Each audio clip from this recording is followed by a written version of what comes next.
Hello students. So we have started with the biomedical waste. So we have discussed till now what is the definition of biomedical waste, then what are the different categories of the biomedical waste, how it is generated, how it is stored, transported, segregated. All these points we have discussed in the previous classes. Today we will discuss what are the personal safety devices. So the personnel who are handling the waste, it is mandatory for them to use the personal safety devices, like for example gloves, apron, gowns, suit or other apparels, and masks, boots, etc. So the gloves, they should be made of heavy duty rubber gloves, okay, and they should be used for the waste handling by the waste retrievers. So this should be bright yellow in color. To manage the biomedical waste, the color of the glove should be bright yellow, and after handling the waste the glove should be washed twice. That is very essential. So the glove should be washed after every use with the carbolic soap and a disinfectant. Then next is your apron, gown or suit or any apparels. So this is worn to prevent the contamination of the clothing and even to protect the skin. So it could be made of cloth or any impermeable material such as plastic. So the people who are working in incinerator chambers, they should have gowns or suit which are made up of non-inflammable materials, because in incineration they will be dealing with high heat, high temperature, so it should not catch fire. So such in such areas the gowns should be made of non-inflammable material. Then masks. So the various types of mask, goggles and face shields are worn alone or in combination to provide a protective barrier. So it is also mandatory for the personnel who are working in incinerator chambers to wear a mask covering both the nose and the mouth, preferably a gas mask with filters. Then boots, the leg covering boots should be worn. That is, boots or shoes that covers provide greater protection to the skin when the splashes or large quantity of infected waste have to be handled. So these boots should be of rubber soled and anti-skid type. So they should cover the entire leg, or they should cover the leg up to the ankle. That is very important to avoid any kind of infection. Then next we'll move on to the treatment of the biomedical waste. So there are mainly five technological options available for the treatment of biomedical waste, which can be grouped as the chemical process, thermal process, mechanical process, irradiation process, and the last one is biological process. So these are the different options available for the treatment of biomedical waste. So we'll discuss one by one. So first one is your chemical process. So these processes are they use the chemical that act as a disinfectant. So as the name indicates, it is a chemical process in which the chemicals are used as a disinfectants. So which are the chemicals which are used as disinfectants? They are sodium hypochlorite, dissolved chlorine dioxide, then peracetic acid, hydrogen peroxide, dry inorganic chemical, and ozone. These are the examples of the chemicals which are used as disinfectants. Most of the chemical processes are water intensive, and they require neutralizing agent. So this is all about the chemical process. So using any of these chemicals, the waste, biomedical waste, is disinfected. Next we'll move on to the thermal process. So these processes utilize the heat. Okay, thermal means heat. So heat is used as a disinfectant. So depending upon the temperature, they operate. It is being grouped into two categories depending on the temperature. One is low heat system and other one is high heat system. So what is low heat system? Obviously the temperature is less, and high heat means the temperature is more. So in low heat system that operates between 93 to 177 degrees centigrade, they use usually the steam, okay, or hot water or electromagnetic radiations to heat and decontaminate the waste. So the systems which are used are autoclave and microwave. These are the low heat systems. So autoclaving means what? Autoclaving is a low heat thermal process, and it uses the steam for disinfection of the waste. So wherein the steam is used for disinfection, that is called as autoclaving. So autoclaves are of two types, again depending upon the method they use for removal of the air pockets. They are gravity flow autoclave and vacuum autoclave. So these are the two types of autoclaves. Then one more option is microwaving system. So this is a process in which the disinfection is done, of disinfection of the waste can be done by moist heat and steam, which is generated by microwave energy. So here either the moist heat or the steam generated by microwave energy, that is used for disinfection of the biomedical waste. So this is about the low heat system. Then what is high heat system? Obviously the temperature is more, so that operates between 540 to 8300 degrees centigrade. So the this much amount of heat, that is very high heat, is used for disinfection. So this operates between 540 to 8300 degrees centigrade. So these high heat systems, they employ combustion and high temperature plasma to decontaminate and destroy the waste. Incinerators and hydroclaving are the examples for high heat systems. So incinerators we have studied in detail. So burning of the waste in a incineration plant, okay, that is called as incinerator. There also we have seen the temperature is more than 800. So for that high heat system it is called as.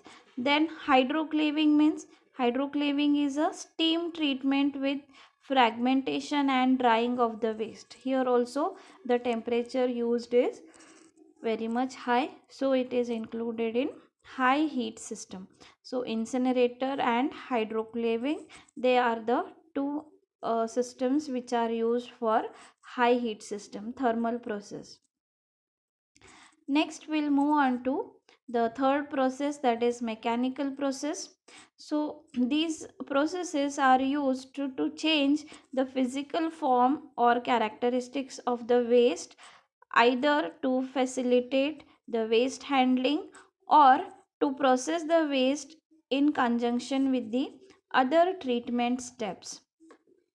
So what is mechanical process? So these processes are used to change the physical form of the biomedical waste which is generated, or the characteristics of the waste, they are changed either to facilitate the waste handling or to process the waste in conjunction with the other treatment steps. So it is making easier for next further step easier by mechanical process. So one way of there are two primary mechanical processes. One is compaction and other one is shredding. So in compaction, what is done, the waste is compacted. So it is used to reduce the volume of the waste. So by compacting, what we do, what we achieve is the reduction in the volume of the waste. So for further transportation or further handling, it becomes easy, it requires less space because there is a reduction in the volume by compaction. Then next is shredding. Shredding is like breaking into smaller pieces. So it is used to destroy the plastic and paper waste to prevent their reuse. Only the disinfected waste can be used in a shredder. So shredding is used to destroy the plastic and the paper to prevent their reuse. So usually plastic and paper is been reused, but here the biomedical waste, whatever plastic and paper waste is generated, that is contaminated. So the further use should not be done.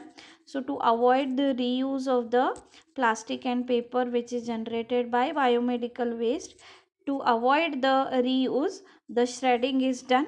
Okay, so only the disinfected waste can be used in a shredder. Then the next process is irradiation process. So this exposes the waste to ultraviolet or ionizing radiations in an closed chamber. These systems require post shredding to render the waste unrecognizable. Means here, with the help of ultraviolet radiations or the ionizing radiations in a enclosed chamber, in a closed chamber, they allow the waste to come in contact with the ultraviolet radiations or ionizing radiations, and these systems require post shredding to render the waste unrecognizable. So after the waste is exposed to these radiations, it requires shredding. So it is called as post shredding, that is after coming in contact with UV light or ionizing radiations, it has to undergo shredding to render the waste unrecognizable. So that is irradiation process. Next is your biological process. So using biological enzymes for treating the medical waste, that is called as biological processes. So it is claimed that the biological reactions will not only decontaminate the waste but also they cause the destruction of all the organic constituents, so that only plastic, glass and other inert will remain in the residues. So this is the biological process. So this is done using the biological enzymes for treating the biomedical waste. Then the next is the disposal methods. So what are the disposal methods used for biomedical waste? So after studying the biomedical waste management and handling rules 2016, we'll say that there is no single technology which can take care of all the categories of biomedical waste. The disposal methods for biomedical waste include incineration, autoclaving, microwaving, and the deep burial. So, incineration we have discussed in depth. So incinerators, they should be suitably designed to achieve the emission limits. The waste to be incinerated shall not be chemically treated with any chlorinated disinfectant, or the toxic metals in the incineration, they shall be incineration ash shall be limited within the regulatory quantities.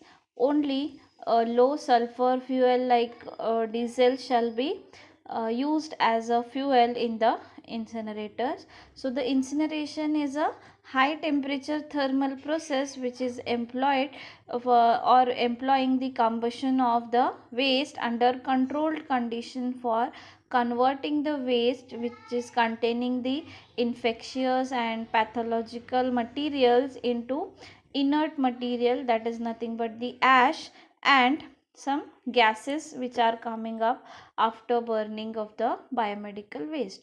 So incinerators, they can be oil fired or they can be electrically powered, or a combination of both is used in a incineration plant. So broadly there are two types of incinerators which are especially used for the disposal of hospital waste. So the first one is your rotary kiln incinerator, and the other one is liquid waste incinerator. So rotary kiln incinerators, they are used, they are the most versatile of all the type of incinerators, and they can be used to burn solid, liquid, gaseous and even the sludge waste. So it is highly preferred. So the liquid waste incinerators, that is other type, they are used for burning of the liquid waste which is generated as a biomedical waste. Then such type of plants, incinerator plants, are used for burning of the biomedical waste. Then next is your autoclaving.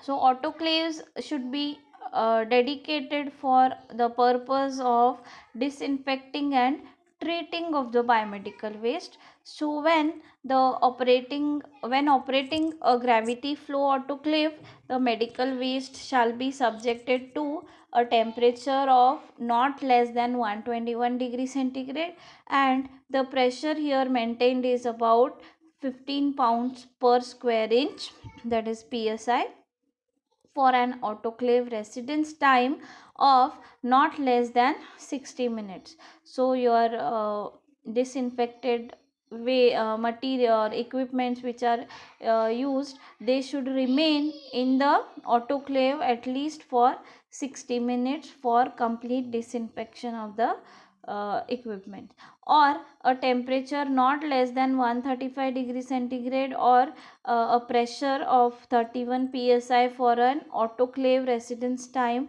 of not less than 45 minutes. So here what is shown, as the temperature increases your residence time decreases. So if the temperature is 121 degrees centigrade and pressure is 15 pounds per square inch, then the 60 minutes are required for disinfection.